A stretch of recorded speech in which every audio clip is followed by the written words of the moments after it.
Hey everyone, Lord Josh here. Welcome back to the channel. I've got an interesting subject to bring up today. I hadn't planned to make this video at all until just recently. I was on Facebook and I just uploaded a post to my friends and followers saying that I've just ordered a brand new robe for my rituals. You all know me, I love robes. I have a very extensive collection of them and they are immensely important to my magic. These particular robes are out of this world. They are by far the most powerful robes in my collection, and I'm going to have a whole video on them at some point. I did a tremendous amount of research before buying them because I've got a big important working coming up that demands an elaborate approach. I won't spoil what they are until they arrive. So anyway, I uploaded my post and I got a comment from someone saying this: "Do not show off your new robes," this person says. "If you show them off, they will lose their power because the uninitiated should never be allowed to see them."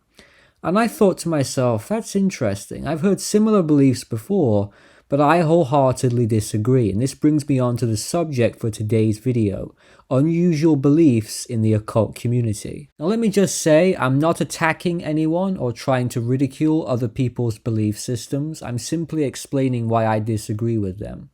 Why would showing off robes or talismans cause them to lose their power? I think it depends on the magician. If you believe that power can be lost simply by having someone else look at the item or talisman, then in your mind that will become true, and that perception will bleed into your rituals, which in turn will affect the outcome of your spell and magic. So if you really believe it, you can manifest it, and we all know how magic is very much dependent on a person's mindset. How the person goes into the ritual will greatly influence the final result. This belief reminds me of another belief that states that you should never take a photograph of your temple or altar because if you do, people can drain power or chi away from the picture, which will affect your altar in a negative way. You know how I know this isn't true, at least for me? Look at all the photos I've taken of my altar, the altar of the 7 stars. I've taken hundreds of pictures and I've uploaded them to social media, and thousands of people at this point have seen my altar because I have videos on this channel that have around 15,000 views, and in said videos you can see this background that I use for my presentations on magic. That's my indoor temple, and I can say hand on heart that my altar has not diminished in power in any way. If anything, it has only grown in power. It's more potent now than it's ever been before. To further prove my point, some magicians say don't show off your talismans. Well, what am I always holding in my hand? My feather fan. If you've ever watched a video of mine or seen a photograph of me, chances are I'm holding one of my feather fans.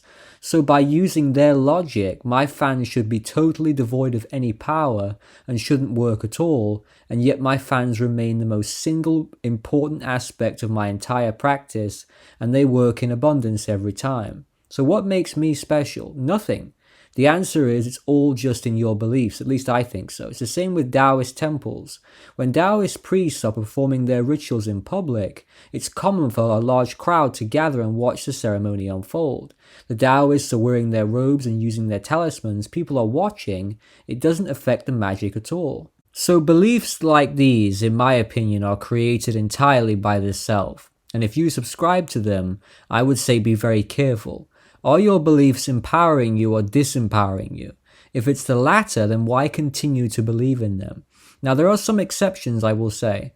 If you're working with a deity or entity, and that particular spirit tells you do not show this robe or this talisman, then yes, you should always listen to your guides. But my guides, Lamat, Zhuge the 7 stars, have never once said to me, don't show off that feather fan, don't show off that robe. And even if they did, I would question it first because I'm just that type of person. I like to ask questions because I like to get answers. Knowledge is power after all, and that's the ultimate goal I have within my own practice, information from the divine, so I can use it to better my own life. I think in the occult world, we don't challenge our belief systems as we should. We don't ask enough questions. I think people blindly accept what they are told simply because it's written in a book or it's tradition.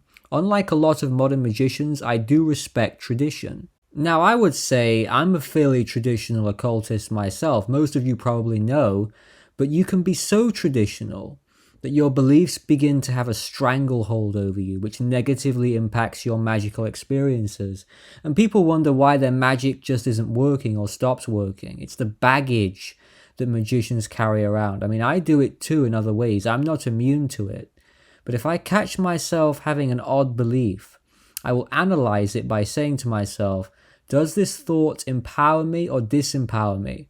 And based on whatever conclusion I come to, I'll usually write off that thought. If not, it will become baggage that will impact my spiritual practice. Also, I think a lot of magicians realize, or need to realize, we don't live in the era of the witching trials anymore. We don't have to hide away from the outside world and conceal our spells. I'm very open and honest about my practices.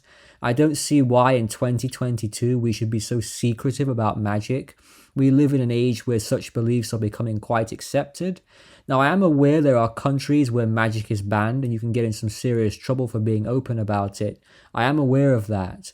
But for the vast majority of us online in the community, that isn't our reality. My question to those people who practice in the shadows, what are you so worried about? Why be so secretive today? I know occultism is the knowledge of the hidden, but I think people are taking this too literally. Just my thoughts. So I hope you've enjoyed this video. The next video will be the one on my new robes. I'm really looking forward to discussing that. They are truly out of this world. I mean, you've never seen anything like it. Seriously, they are beautiful. I'll be back soon with more. Take care.